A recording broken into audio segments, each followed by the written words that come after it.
seulement dites à des personnes qui n'étaient pas des touristes à Babylone, mais qui ont été emmenés captives à Babylone et à qui on a dit « Travaillez et priez pour le bien-être de la ville dans laquelle ils vivent, car s'il y a la paix dans la ville, s'il y a du bien-être en ville, vous aurez aussi du calme et du bien-être.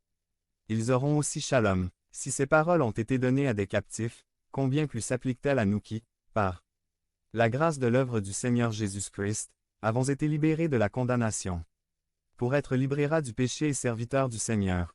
Et par sa volonté, nous sommes toujours dans le monde, mais nous ne sommes pas du monde. Et il nous a laissé ici une mission, l'apostrophe. Heure de notre pèlerinage n'est pas définie, mais nous avons le même mandat. De nous impliquer dans le bien-être de la ville. Nous aussi devons prier et rechercher le bien-être de la ville dans laquelle le Seigneur nous accueille comme pèlerins. L'apôtre Pierre reprend cette idée du pèlerinage des chrétiens et nous le rappelle. 1 Pierre 3, 11 Chers frères, je vous supplie, en tant qu'étrangers et pèlerins, dans ce monde, de vous éloigner des désirs pécheurs qui combattent la vie. D'où ayez une conduite si exemplaire parmi les incroyants que, même s'ils vous accusent de faire le mal, ils observeront vos bonnes œuvres et glorifiez Dieu au jour du salut. Pierre décrit les croyants comme des étrangers et des pèlerins, des personnes qui n'appartiennent pas au lieu où ils vivent, dont la nationalité, l'identité, l'histoire et le mode de vie ne correspondent pas au lieu où ils vivent. Encore une fois, c'est une allusion de plus au fait d'être une Église sainte, mise à part et séparée pour Dieu. Même si nous ne sommes pas du monde, nous sommes quand même dans le monde et nous devons vivre avec cette conscience de pèlerin, chargé d'une mission. Comme Jérémie, Pierre explique aux pèlerins comment nous devons vivre dans le monde. Quel est notre mode de vie dans le monde? Deux choses importantes. Premièrement, notre style de vie consiste à s'abstenir des désirs pécheurs qui font la guerre à l'âme. La première chose est donc d'apprendre à dire non à ces choses qui offensent Dieu, à éviter ces choses qui pervertissent notre âme, ces choses qui nous éloignent de notre amour et de notre confiance en Dieu.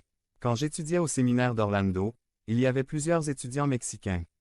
Et nous nous réunissions fréquemment pour manger des tacos et des ragoûts mexicains. Nous avions un camarade de classe japonais, nommé Tokuhiro, qui aimait passer du temps avec nous et manger des tacos avec les Mexicains. Un jour, nous mangions à la maison et quelqu'un a mis des piments de jalapeno au centre de la table. Tokuhiro n'a pas attendu les instructions sur la façon dont il devait les manger, mais a simplement tendu la main, a pris un piment et a mis le tout dans sa bouche. Comme il a de bonnes manières à table, il l'a mâché la bouche fermée et l'a avalé. Bien sûr, il s'est avéré qu'il y avait 1000 couleurs et il a même ouvert les yeux. Mais Tokuhiro a retenu la leçon. Il traînait toujours avec les Mexicains, il mangeait toujours des tacos. Mais il a appris à s'abstenir de piments de jalapeno. Notre style de vie de sainteté consiste, premièrement, à nous abstenir de tout ce qui offense Dieu et nous nuit, afin de grandir dans la foi, même si nous continuons à vivre dans un monde caractérisé par l'offense et la vie contre Dieu. Mais notre mode de vie ne consiste pas seulement à dire non à ceci et non à cela. Mais cela consiste aussi, deuxièmement, à dire oui à tout ce qui glorifie et annonce les vertus de celui qui nous a appelés des ténèbres à son admirable lumière. Pierre dit que nous maintenons une conduite exemplaire, c'est-à-dire que nous sommes pleins d'actions et de paroles qui reflètent l'éthique du royaume de Dieu.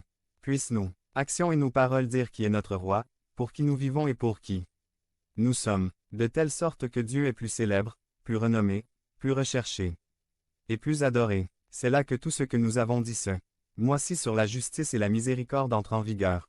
Notre vie de pèlerin doit être caractérisée par ce qu'en tant que croyants, nous nous engageons dans les bonnes œuvres de